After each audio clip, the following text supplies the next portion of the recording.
Mahilig ka ba sa atay? Try mo to, pare.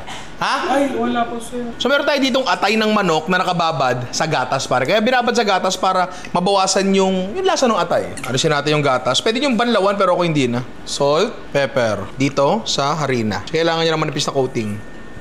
Butter, pare. Yan. Olive oil para hindi masyado masunog. Tapos piprito natin yung mga atay dyan.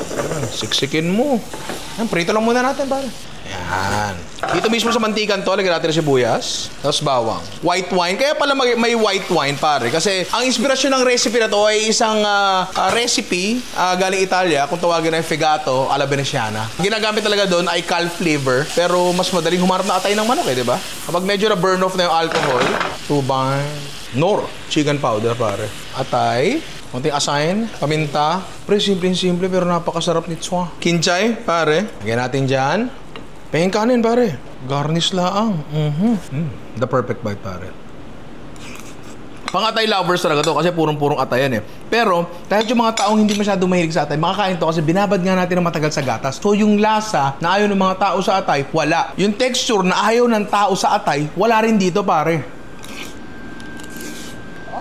Tsaka hindi mahirap lutuin, pare. Nagprito ka lang na atay. Kung sinarasahan mo, ang tawag na pegato alla veneziana. Pegato. Di ba? Napaka-social, pare. Try nyo to. Napakasarap.